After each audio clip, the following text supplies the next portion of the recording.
unusual for a normal voting process. People would normally go to one location, there would be one precinct there. But now, people were going to one location.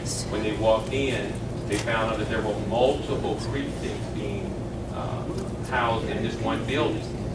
So since it's not the process, and I've been voting in Hamilton County for a long time, it's not normally the process for a voter to walk into a polling place, take a ballot on their own, and then go walk to a polling station and vote. They have to interact with a poll worker who has to first verify what is your name, what is your address, where do you live, and then they would tell them, you are voting in this precinct. And they would give them direction to go then to this area and get your ballot. On its very face, there has to be concern that if that's what's happening, that this process has to move forward quickly to get to a conclusion that would help to determine what really was going on, because I can't believe that there's that many people who walked into a building and someone told them that your precinct table is to the left, and they chose on their own to go to the right. And then there was somebody at that table that then allowed them to vote. And they knew that once they looked and said, your name is not on my book, we can't let you vote.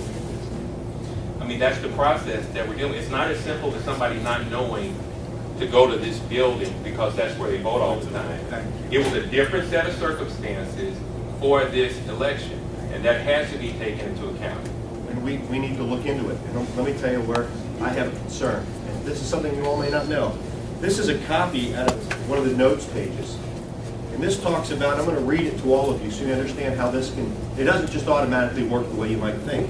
There was an observer whose name I won't put on the record, and it says here in the notes pages from one of our poll workers who disrupted the election process by talking to and questioning a voter, directing voter to different precinct incorrectly. That was an observer. An observer is put in by the political parties. This particular observer, since I've had to hear Republicans get bashed, was put in by the Democratic Party. We've got notes and proof that a Democratic observer was pointing people to the wrong table. I'm happy to share it with all of you. Okay, there are two sides to all of this. We need to investigate it, sir. We want to bring people down here and have them talk about what's that. But do you penalize the voter because there was an observer? It doesn't matter where the observer came from. The problem is there's an era that people came in earnest to vote, and there was an era that was occurred. Do you penalize that? You deny that voter a chance to vote because something happened within the building that they were voting in. That's what it's almost presumptive, like you're trying to treat us like our community is stupid, dumb, ignorant, we don't know where to go. It is very presumptive what you're saying. You're not recognizing what the real problem is. And that's what we want to talk about, the real problem. The problem is not that's a Democratic observer. That's what you're trying to blame the Democrats. Let's get out of that. This is called America. We vote in America.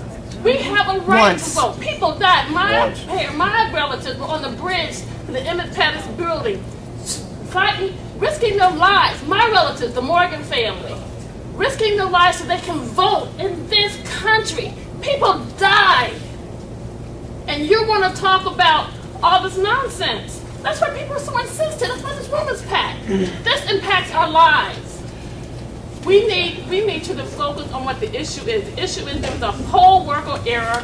Find the error and count those votes. Bottom line. We're about to begin a process that does that. And my name is Dr. Sheila Sistrom. But the law also says we shouldn't presume it. This law says we shouldn't presume it. Okay, but then don't presume. Do your job. You want me to presume it today? People here pay tax dollars for you to do your job. She didn't say presume. My job now is to investigate it because the Secretary of State said we want you to investigate. We don't want these issues that you just came up. That was the Democrats. That's enough. You're just putting. We don't want that. To be that. fair, I did that because Mr. Burke said the 7 Republicans who turned it down in the city. Okay, let's just bring me above it and just stick to the issue.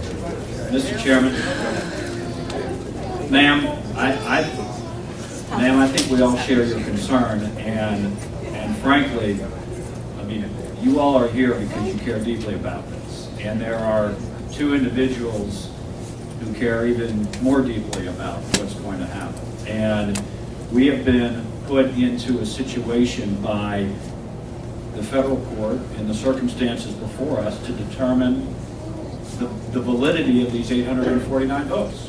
And I don't think there's anybody on this board that doesn't want to see a validly cast vote not counted.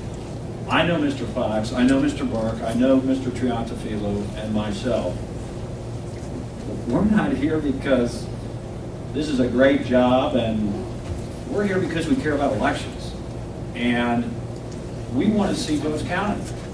And I don't, frankly, after going through this now for about a month, I don't see a better way for us to determine, to your point, whether poll worker error exists or not, other than bringing the poll workers in here and asking them. And the Secretary of State on Thursday. And we need to talk to the people that were involved in this. I agree with you. And so as unwieldy and time-consuming as it will be, I think that when this is all done, we'll know whether poll worker error existed. And if it did, we'll deal with it in those specific cases. Where it doesn't occur, then we'll deal with that. And when this is all done, I think that most of us in this room hope that we receive clearer guidance in the future as to how to deal with votes like this. That's you know, as painful as this might be for some, we may have a good outcome here that ultimately we have better direction on how to deal with provisional ballots. We all care about that. Nobody doesn't want their vote, or nobody wants their vote not to be counted. And what's so frustrating is that, you know, we have 20 counties that did had this whole issue, and they were counted. There were people who came down to the Board of Election here and voted, were given wrong ballots, which caused them to be actually voting in the wrong precinct, but those votes were counted. But when it comes to our community, we want to have all these issues, and do we count those votes? Do you understand what's going on, or how it's perceived? Well, This is Chairman? the perception. Well, I understand that, and I see the looks on the faces of the people in this room, and we have certainly heard comments by people comparing us to Bull Connor and George Wallace. Accurately, somebody says out here. Thank you for that, Bob. That's ridiculous. It's not ridiculous. That is ridiculous. Nobody's No, not let me ridiculous. finish, please. Let me finish. You can speak. It's absolutely ridiculous. The